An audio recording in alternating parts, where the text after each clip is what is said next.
Welcome back, everyone, once again to another Evil Clones podcast. Yay! We missed recording something for last week because we were very busy attending Kamikaze Expo in Los Angeles. Mm-hmm. We have attended every show since the first show Perfect 5 record. years ago. Yeah, perfect record. Yeah, so hopefully we'll maintain that streak going forward. But anyway, today we are going to be discussing the Wonder Woman movie, which begins production this month, November 2015, and is slated for release June 23rd, 2017, so a year and a half away. Right. Looking forward to that.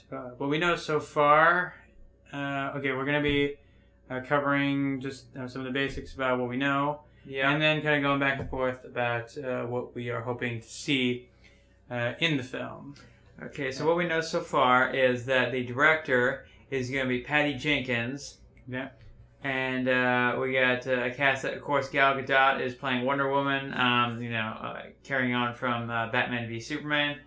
And Chris Pine will be playing her love interest, Steve Trevor.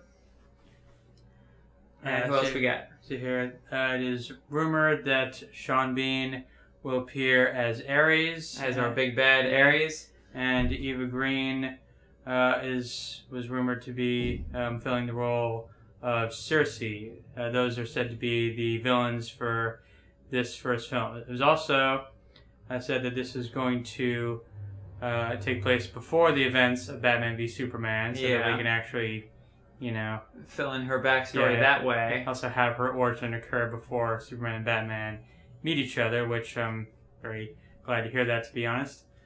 So we've also heard that part of the movie will take place during World War I, when Wonder Woman first encountered Ares and defeated him.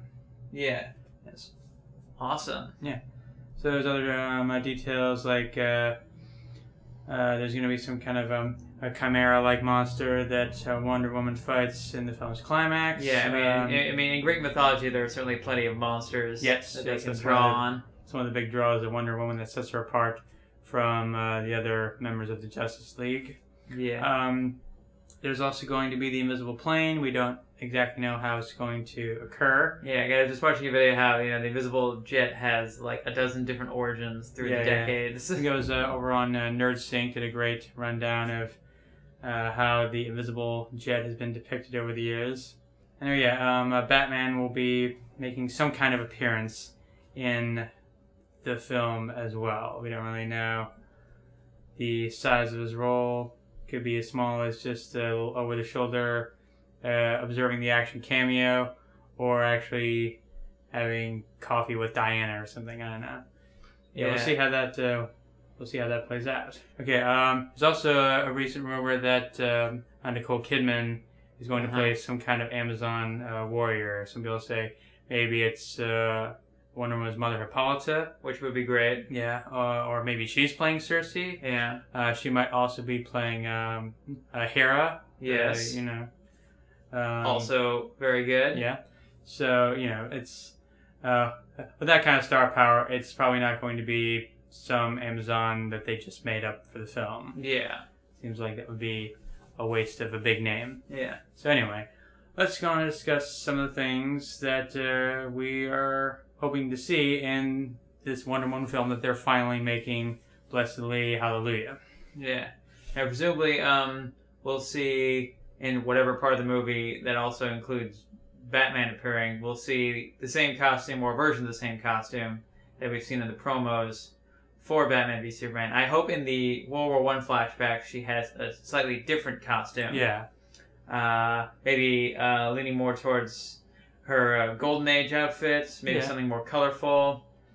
Yeah, it's one more action figure to sell. Certainly. I mean, lots of superheroes have several different outfits that they go through, like Captain America and Spider-Man and Batman and especially in the movies. Pretty much whenever a new movie comes out, the hero has a new costume. Yeah, or two or three if you're Iron Man, Exactly, they make some kind of tweak to it.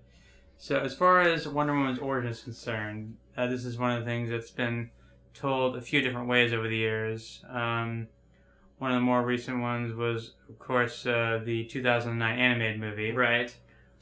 which was pretty exciting, but I always felt like it was a lot that it had to accomplish in less than 80 minutes. Yeah.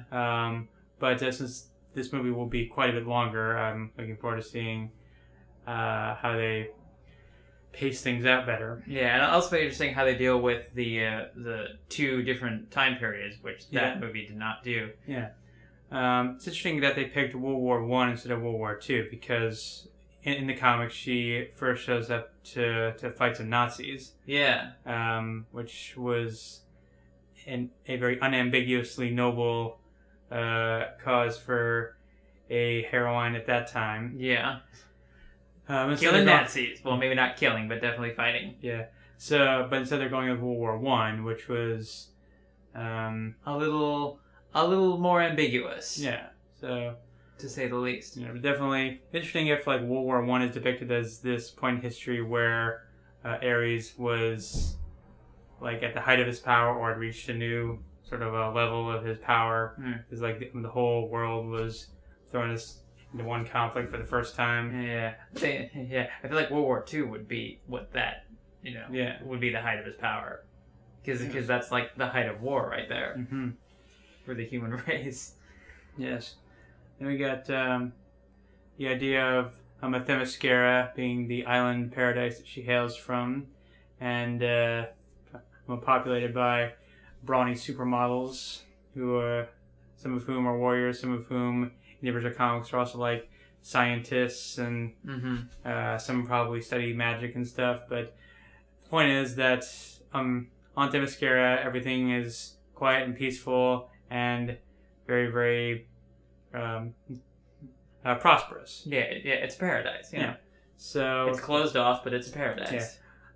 Like I've always thought of Wonder Woman's origin as the story of this young, capable, smart young woman who's lived a very sheltered existence, who one day finally gets a chance to head out into the big bad world and find her place in it. Yeah.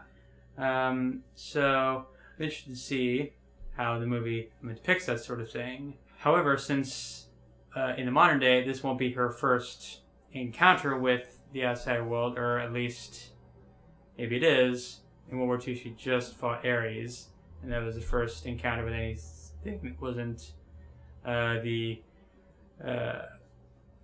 peace-loving Amazonian business as usual. Yeah.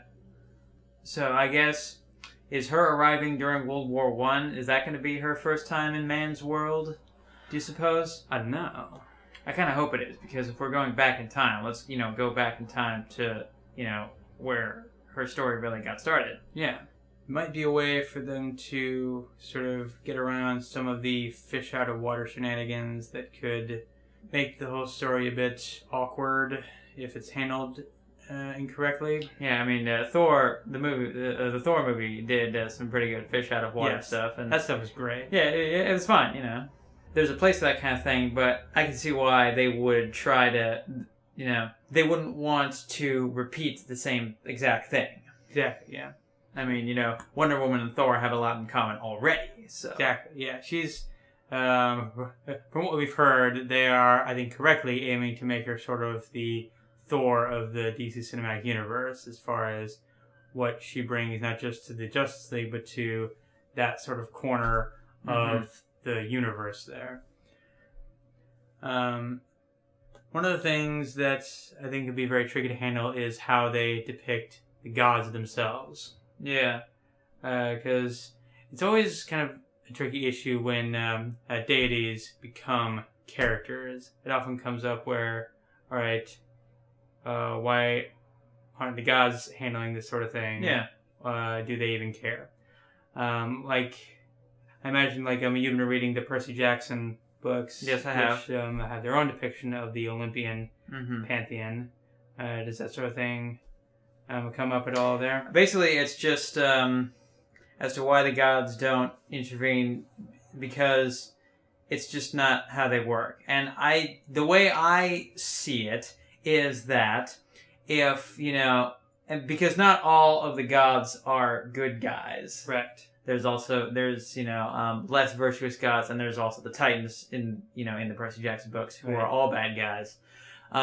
So like if beings this powerful just did whatever they pleased all the time, then the human race would cease to exist pretty quickly. Right. I get that. Which would suck for the gods because, at least in these tellings, they either created the human race or have a great deal invested in their survival.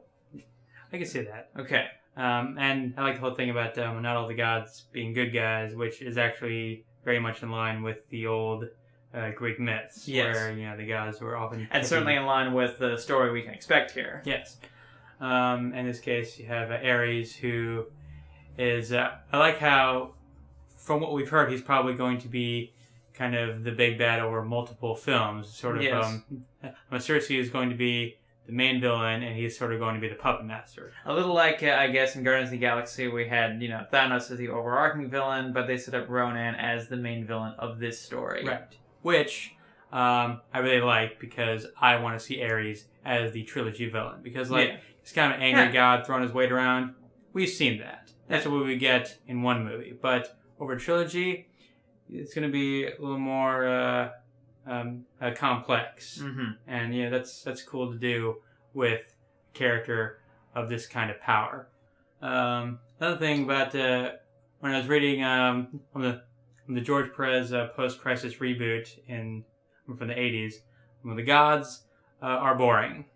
Every time they cut away to the gods, who are just kind of standing around talking about what's going on, it kills the momentum of the story.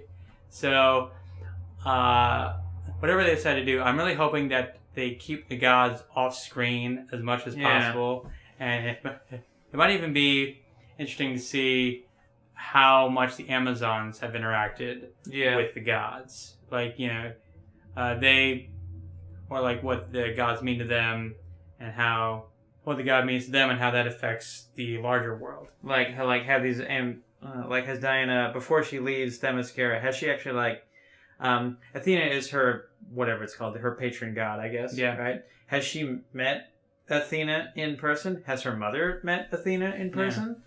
Yeah. I mean, do they know that the gods are real, or do they simply believe like the rest? Yeah. Like the rest of us would. It'd be interesting if they have not had interactions with not just the world of man, but also the gods in a very long time. Mm-hmm. So they're sort of left to wonder if the gods still exist, and what are they doing? There's a few ways you can play it. Yeah. And it also helps, again, to distinguish her from Thor, who is himself like, me and the rest of my friends are the real Norse gods. Yeah.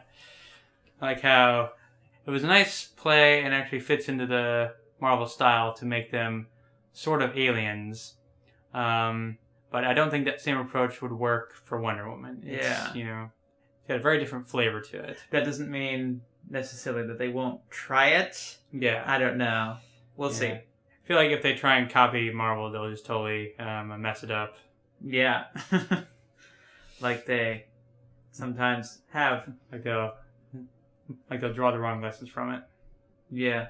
Watching the 2009 movie, the way that it all builds up to the big battle against Ares. Yeah. That's actually kind of how I want to see the third film in the trilogy. Think so? End. Yeah. The way I see it is the first one will be the origin. She fights Circe and some monsters and stuff, and sort of reveals herself to the world. Yeah. And then we get Batman v Superman, where she has further adventures. Of course, that's coming out first. Yeah. I don't know exactly when Justice League would occur, but at some point we would get the sequel. I'm not really sure what would have to happen in Wonder Woman Part 2. She could probably fight Cheetah as her most... You can do anything. Yeah, you can do anything. Whatever makes sense at the time. Really like when Greg Rucka did her kind of entrepreneur ambassador side of her. She writes a book that's... And then takes that on tour. Yeah. Then also has to fight some... with the Medusa and stuff. So there's that nice mix of elements in there. Yeah. If they do Cheetah, I would love to see something very much like what was in the Perez reboot, which was a much more sort of twisted version. It's not just a lady in a, who's basically a furry, but this woman who like worships these dark gods that turn her into this creature with monster strength. Yeah. There was this bit in that story where this woman, Minerva, she's actually Cheetah, sort of tries to coax Wonder Woman into giving her the lasso so she can do something with it. Yeah. And Diana actually gives it to her, but as soon as she's got her hands on the lasso, she spills her plans for it, and Wonder Woman takes it back, and then she leaves. It's like, wait, no. That's when you have the action scene. Yeah. They have the big tug of war over the lasso, and she transforms, it spills out on the streets, and they have a big throwdown, and it's awesome. So that's kind of the gist of what I would hope to see. Yeah. Depicted. That lasso, I hope they remember to have some fun with that, because it is that, I mean, it's kind of her trademark as much as, the shield is Captain America's trademark. That's it is good for all kinds of wacky hijinks. Yeah. One of the things as well as giving her a distinctive element in the action scenes. You know, if you watch how she uses it on the Justice League cartoon, it's doing a lot of very cool things with that. Yeah. Though it's annoying me that they didn't use it for the magical stuff all that much on the cartoon. Yeah. Didn't have, when they're interrogating somebody, it's like, just break out the lasso and so it's like, why is this always Batman's job? I know he's good at interrogation, but let's just use the rope. Yeah. The magic rope that makes people tell the truth. Yeah. You also see in the very first image we saw of Wonder Woman in the film, she's got the sword and the shield ready for action. Yeah. And from what I've heard, she will be able to just summon her weapons like from her bracelets, which is a really neat idea. Yeah. I can get into that. Yeah. So it doesn't have to carry them around anywhere. But I also like the idea that most of her ordnance is non-lethal. She's got her bracelets. She has a lasso. She has her tiara, which she can throw like a boomerang. Yeah. And she has her mitts. For most situations, that's all she needs. Yeah. But if she pulls out the sword and shield, then you know it's just gotten serious. Yeah. From what I've seen, I'm guessing that the New 52 stuff has a lot more melee weapon action going on. Okay. And I expect there'll be more in the film, given what few clips we've seen of Batman v Superman. Yes. I'm throwing around the sword and shield, also bang those bracelets together, which looks super awesome. It is amazing that there is so much hype for Batman v Superman, and yet we've still seen so little of it. I mean, there's so much hype for Wonder Woman, and she's only in 2 shots in the most recent trailer that they've released. Yeah. I mean, they know how powerful this thing is. They know that, in this new DC cinematic universe, they've only released 1 film so far, but the hype for this movie, plus the Suicide Squad along with it, is so huge that almost doesn't matter. Yeah. It doesn't matter. It doesn't matter if one of these movies underperforms. The train has already left the station, and they're gonna have to keep making them no matter what. Yeah, this is kind of what I was hoping to see. Where first I thought they would almost get so cautious. That they would the whole thing would unravel. That the whole thing would unravel right out from under them. Yeah. But now they're committed. Yeah. They're making the movies that need a whole universe behind them, not just Batman solo and Superman solo. Yeah. Although it's something that they still have every faith in Batman, that they're putting him in this movie also. Yeah. So, and he's also in the Suicide Squad movie. He is going to appear in 3 different movies in a very short amount of time. Yeah. I think it's going to be a new record. Yeah, so... Well, I guess, people have said that, Batman's going to be almost like the Nick Fury of the cinematic universe. He's just going to be everywhere.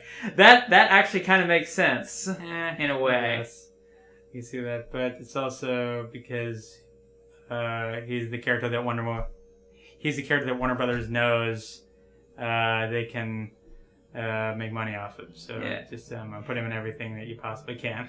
Yeah. Anyway, talking about the possible Wonder Woman trilogy we might get. Hopefully. Yeah, hopefully. Like I said, I'm kind of not sure what a Wonder Woman 2 would look like. But a Wonder Woman 3, like I said, that's when Ares... goes for his end game. Yeah, goes for his end game and just tears through everything. I actually had this whole idea about how Diana would get trapped in the underworld by Ares and imprisoned there while Ares is on the surface world unveiling his big World War III plans, which I guess in this film is like him and Circe are manipulating military figures to have them trigger World War III, but Diana's going to stop them. So, but in part 3, in my head, he's going to, as Thomas put it, do it himself. So anyway, with Wonder Woman trapped in the underworld, she would have to break out and return to Earth and stop him. And then that's when I realized... if some of this is sounding familiar, that's when you realize... This is basically The Dark Knight Rises with Wonder Woman. Yeah. But I love it, where... With another idea borrowed from Dark Knight Rises, with her trapped in this underworld dungeon, she would be haunted by visions of people that she knows, like, her mom or Steve, who both might be dead by this point. Yeah, who's it? And also like Superman and Batman would be cool to see. They could even do that in like one scene where first it's Batman who's telling him what a big fat failure she is, and then he would like walk behind her, and it would become Superman who continues the scolding and the kind of a psychological warfare, which would be very interesting to see. One thing that would have to happen if we do that is in Dark Knight Rises, Bruce Wayne got out of that hole by himself. So it would be wrong for Diana to be denied the same opportunity. Yeah. So probably wouldn't want Steve or Wonder Girl or whatever heading down there to save her, or even maybe give her a pep talk, but that's it. And then she would arrive at the 11th hour, and you'd also have a thing where Ares has also trapped the Justice League, and when she shows up, she frees them, and they get to join the big battle against all the monsters and all the why not? All the minions of Ares. While she takes out Ares himself. He even had a line from Superman where he punches 100-head beast or whatever, and he says, "We'll take the monsters. The gods all yours." And then and she and Ares throw down, and like in the animated movie, she would cut off his head in an awesome finisher. And here's the thing: in classic Greek mythology, you can't actually kill a god. Yeah. So he wouldn't him that would defeat him will say, but he doesn't die. He doesn't go to the underworld like a mortal does, or even like Diana would if the same thing happened to her. He does in the animated movie, but I also had an idea where towards the end, Diana is after the battle, everyone's sort of getting cleaned up, and then Ares kind of appears to her, but he's no longer the growling, menacing guy. He's calmed down a lot because he's not the god of war anymore. She is. Oh my god! Because when she killed him, she kind of took his mantle. So he was like, so it's like what was it, Davy Jones? Yeah, in basically. Pirates of the Caribbean. So it's like, so Miss peace-loving Amazon, you're the god of war now. Good luck with that, and he disappears. That's kind of the movie that I really, really want to see, but we're gonna have to wait a while for that, or not.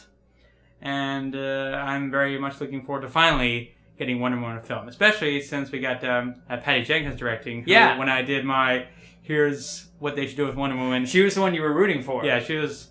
I let out 5 directors, but she was the only woman in there. I was going to do a video all about which women could direct Wonder Woman, but the news moved so quickly I couldn't put together the video fast enough. Yeah. It had been Michelle McLaren. Yeah. But what had she directed before? She had directed some episodes of Game of Thrones. Okay, right, yeah. That was her, Of The Walking Dead. Okay. Patty Jenkins has directed Monster with Charlize Theron. Yeah. And also the pilot for The Killing. Yeah. So, another AMC show. Hey. So yeah, I've been rooting for her to finally get a shot. The way, like ever since Thor 2, she was gonna do Thor 2, but it didn't work out, and it went to Alan Taylor instead. Mm-hmm. And Thor: Dark was generally considered to be one of the lesser of the Marvel Cinematic Universe films. Would it have been better if Patty Jenkins had directed? I have no idea. Yeah, we just don't know. And now Alan Taylor went on to do Terminator Genesis, which was maybe not spectacular. We didn't see it. We didn't even see it. Yeah, because we heard it was so bad. Yeah. Whatever his talent, I'm glad that Patty Jenkins is finally getting the same shot. Yeah. To show her chops at making superhero cinema. Although the screenwriter on the film is one Jason Fuchs, whose credits include one of the Ice Age movies and Pan. But Pan. I won't hold that against him just yet. Yeah. I just hope there's not so much... Well, there could be some Prophecy Hero stuff creeping in there, given that Diana was, sculpted out of clay. Yeah. And, unlike the other Amazons, I believe. Yeah. I liked a bit from the... from her post-Crisis on Infinite Earth's origin, where, we're going to take all the spirits of these women and, those will create the Amazons, except we have one left. We're going to do that. I'll leave that there. I got plans for that. And then we eventually find that, that one soul that was left, that was because one of the women from that village who was killed was pregnant. And that is the soul of her unborn child. So that soul becomes Diana. That's very cool. So I like that because that felt like very old school Greek mythology. Yes. Right there. So that might be fun. I hope I feel like in Man of Steel they picked different bits from different versions of Superman's origin and kind of mashed them together somewhat haphazardly. Yeah. Here and there. They may do the same thing here. We'll find out. I don't know. I hope it all fits together. Yeah. One of the things about Wonder Woman is that her origin story has been retold several times, it hasn't been told as many times as Batman or Superman. And they've had several films depicting their origins. Wonder Woman's had none. This is going to be the first time. So they don't have to, find a new interpretation exactly. Just do it right the first time. That doesn't mean they won't try to find a new interpretation anyway. Yeah. Just out of habit. Another idea I had about Wonder Woman's final, battle with Ares is kind of a moment taken from the 2009 movie and modified slightly, where Ares is kicking Diana's ass, and he has a line, "Did your mother not warn you this is how it would turn out?" It's Alfred Molina voicing Ares. "That you would suffer at the wicked, bam, cruel, smash, hands of man." Then he would go to step on her head, which she would dodge, wheel around, and uppercut him so hard it would shatter the helmet off of his head, slow-mo. After which she would intone, "You are no man." Yeah. Yeah. You were saying something else about if she's fighting the god of war, what that would mean. Yeah, now traditionally, with Wonder Woman fighting Ares in this universe draws power from people going to war. That's why he wants so badly, to create the biggest war ever. Right. So her defeat of Ares should somehow involve taking his power away, which may involve somehow getting everyone to stop fighting. Now, in her post-crisis origin story that I mentioned earlier, the way she does it is she basically presents, I don't know what the term is, a sort of Hobbes' choice, where she reminds him that, okay, dude, if you do the biggest war ever, then every single human on Earth will be dead, and then there will be no more war for you to draw your strength from, and then you will die. Is that what you want? Yeah. And he basically says, you know what? No. And then he just leaves. Yeah. So that's how she beats him in the George Perez origin. Yeah. Yeah. It could be a thing where that runs throughout all three films, where part of her mission is trying to achieve world peace and stuff. Mm-hmm. Applying that, like I said, peace-loving Amazonian might the rest of the world. And then once Ares captures her and throws her in the underworld, he's like, "So how's that world tour going? But that doesn't seem to be going your way, does it?" Yeah. The psychological warfare that he inflicts on her while he messes with everyone else on Earth. Yeah. Oh yeah. The other thing we hadn't talked about, which was the invisible jet. Yeah. According to the rumors, that will be appearing in the solo film, but not in Batman v Superman. So, that movie's crowded enough as it is. So, yeah. If we're going to see the invisible jet for the first time, probably best to have it happen in her own movie. Yeah. I'm so surprised by that because we're going to see the Batmobile in the Suicide Squad movie. Yeah. And we are definitely going to see it in Batman v Superman. It's there in the trailers, Superman ripping the hood off. But, how are they going to do the invisible jet precisely? Because they could do anything. It's the different origins are that diverse. Sometimes it was like a living creature that turned into a jet, and another one on the Crisis on Two Earths straight to DVD movie. It was just the evil Batman from another Owlman. Yeah, Owlman's jet with the cloaking device was stuck on. Yeah. So it was just invisible all the time. Yeah. And Wonder Woman just keeps it. Yeah. That was her invisible jet. On the in her solo animated movie, they just what was it there? Don't they just have it? Yeah, they just have it on the island, ready for her to use for her mission into Man's World. Yeah. Which the original comics, I believe that it is a product of Amazonian science that they put together. Might be interesting. I don't know if they've ever done anything quite like this, where they just kind of, the Amazons scoop up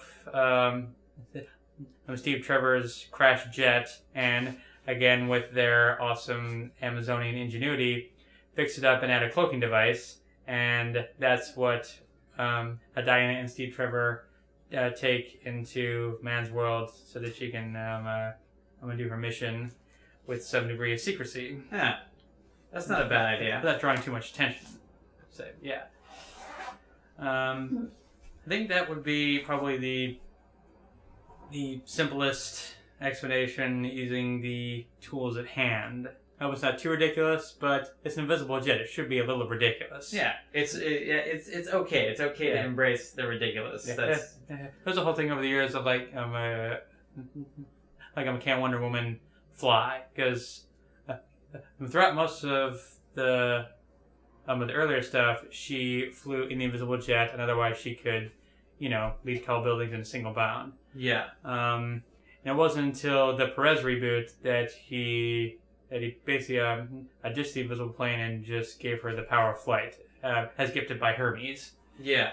The invisible jet did eventually come back, because eventually you got to start drawing on old ideas. Yeah. And and that's okay. Yeah, somebody wanted to put a new I remember a twist on it. Yeah. In Greg Rucka's run, when she's doing her book tour, she admits that the question she gets the most often, to the point that it's driving her mad, is, "Why do you have an invisible jet if you can fly?" Yeah. And it is, "Well, it's to carry my invisible luggage." But no, for real, it's in case I have passengers or anything else I need to bring along. Yeah. It makes sense. I mean, whatever. But yes, about the Amazonian ingenuity, it's important to remember that the Amazons are not ancient or primitive so much as they are isolated. Yeah. The idea, as sort of the original comics by William Moulton Marston and his little family of writers, is they were of the opinion that a society run by women would be awesome. Yeah. So they envisioned this island where they develop all kinds of things because they've been left to their own devices. Yeah. Now, I mean, and in the original tellings, Themyscira, or Paradise Island, which it's also sometimes called, is a genuine paradise. It's not a paradise harboring a dark secret like you see on, like the original Star Trek or something. It was supposed to be the real deal. Yeah.